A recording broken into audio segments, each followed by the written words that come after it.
Hello guys, welcome back to this channel. Guys, इस video में हम लोग बात करने जा रहे हैं यस बैंक लिमिटेड से जुड़ी हुई एक लेटेस्ट अपडेट के बारे में, जिसको सुन करके शायद आपको कॉन्फिडेंस फील होगा। आप इस बैंक के अंदर इन्वेस्ट करके अगर आप फ्रस्ट्रेशन में हैं तो फ्रस्ट्रेशन आपका शायद चला जाएगा। लेकिन शुरू करें उससे पहले आपसे रिक्वेस्ट करना चाहूँगा, अगर आप इस वीडियो को या इस चैनल को फर्स्ट टाइम देख रहे हैं तो प्लीज़ सब्सक्राइब कर लीजिए और बेल आइकन को हिट कर लीजिए, ताकि आपको किसी भी वीडियो की नोटिफिकेशन मिलती रहे और मिस ना हो और आप सबसे पहले देख पाएँ। तो यस बैंक लिमिटेड के अंदर कल क्या हुआ, सबसे पहले हम उसको देखने की कोशिश करेंगे एंड देन हम बात करेंगे इसके जुड़ी हुई एक इम्पॉर्टेंट अपडेट के बारे में। देखिए, कल 13.45 के ऊपर फाइनली क्लोज हुआ था। 13.65 के ऊपर ओपन होने के बाद 13.70 का हाई बनाता है और 13.40 का लो बनाता है।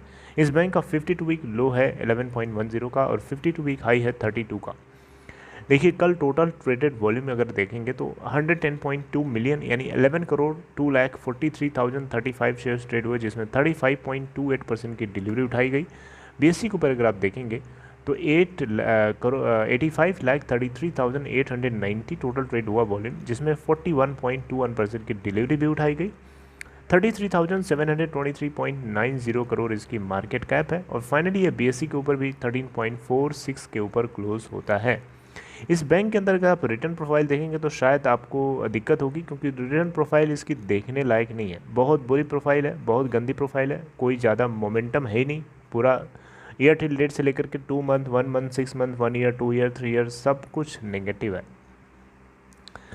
यहाँ पे आपको बताना चाहूँगा, इस कंपनी के अंदर फाइनेंशियल्स आपको जैसा कि बताया था मैंने, पता भी होगा। इस कंपनी ने टोटल प्रॉफिट बुक किया था, प्रॉफिट तो नहीं, इस बार इनको नेट लॉस हुआ है 3,790 करोड़ का।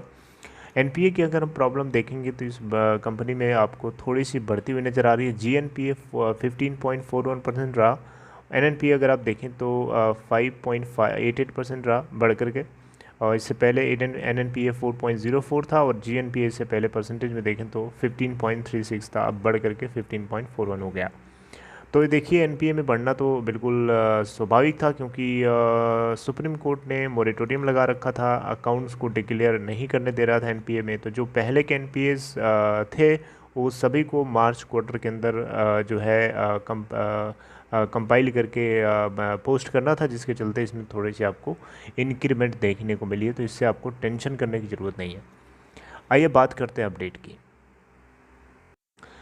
देखिए, इस कोरोना के दौर में, कोरोना के टाइम में, अगर आप सोच रहे होंगे कि बैंक्स के जब बैंक्स में जब कोई जाएगा नहीं तो बैंक्स का बिज़नेस कैसे चलेगा, तो देखिए, इसी प्रॉब्लम को सॉर्ट आउट करने के लिए, इसी को सॉल्व करने के लिए बैंक्स ने अपने अपने लेवल से कोशिश करी है और यस बैंक उनमें से एक है। देखिए, यस बैंक ने अब इन पर्सन इंटरेक्शन तो पॉसिबल नहीं है उतना ज़्यादा जितना पहले हुआ करता था, क्योंकि कोरोना के दौर में लोग ज़्यादा जाना आना पसंद नहीं कर रहे हैं। लोग सोच रहे हैं कि जाना आना भी ना पड़े, काम भी हो जाए। तो इसीलिए यस बैंक ने एक नई सर्विस लॉन्च करी, आप देख सकते हैं। Yes Bank implements TransUnion onboarding solution. TransUnion's onboarding solution ये एक डिजिटल एप्लीकेशन, एक प्लेटफॉर्म है, जिसके ज़रिए ये अपने कस्टमर से इंटरेक्ट कर सकते हैं। स्पेशली एक नए कस्टमर को ऑन बोर्ड करने का एक बढ़िया तरीका है, एक डिजिटल तरीका है। देखिए, private sector lender Yes Bank ने ट्यूसडे को ये बात बताई, अनाउंस करी कि इन्होंने TransUnion's onboarding solution, ये एक तरीका है, एक सर्विस है जो इन्होंने इम्प्लीमेंट करी है अपने प्लेटफॉर्म के ऊपर, जो नए कस्टमर्स को, जो क्रेडिट कार्ड कस्टमर्स हैं जनरली, उन सभी को एनेबल करेगा उनको ऑनबोर्ड करने के लिए। बात को समझ रहे हैं कि नहीं समझ रहे हैं? जो क्रेडिट कार्ड यूज़र्स नए नए आएंगे वो इस डिजिटल प्लेटफॉर्म के माध्यम से कनेक्टेड हो सकते हैं, उनको फिज़िकल कांटेक्ट करने की ज़रूरत नहीं है, फिज़िकली इंटरेक्ट करने की ज़रूरत नहीं है बैंक में, बैंक टू बैंक जा जाके। यहाँ पे जो सोल्यूशन है ये, इसको यूनिकली डिज़ाइन किया गया है, सच इस तरीके से डिज़ाइन किया गया है कि ये डिजिटल को इनेबल करे और एक streamed line on boarding process तैयार करके दे, जो एक कस्टमर को या एक कंज्यूमर को इस तरीके का एक्सपीरियंस कराए जो वो चाहता है। जैसे कि कस्टमर क्या चाहता है, किसी भी एप्लीकेशन फॉर्म को भरते समय वो चाहता है कि उसको कम से कम एंट्रीज भरनी पड़े, ज़्यादा ना हो, कम से कम टाइम में काम हो जाए, कोई ज़्यादा फिजिकल पेपर वर्क ना लगे। समझ रहे हैं बात को? ये सारी चीज़ें उसकी रिक्वायरमेंट होती है और इन्हीं सब चीज़ों को देखते हुए इस डिजिटल एप्लीकेशन को तैयार किया गया है, ताकि वो कम से कम टाइम में इंटीग्रेशन का जो टाइम इंटीग्रेशन है वो काफ़ी कम हो जाएगा। इससे इन पर्सन जो इंट्रैक्शन है कस्टमर के साथ फिजिकल डॉक्यूमेंटेशन के लिए, वो भी रिप्लेस हो चुका है पूरी तरीके से अब डिजिटल प्रोसेस के साथ, जहाँ पे कोई भी डिजिटल एप्लीकेशन लिंक जो है उस कस्टमर तक भेजा जाएगा, जिसके ज़रिए वो चाहे तो वीडियो केवाईसी करके सारी चीज़ें कंप्लीट करवा सकता है।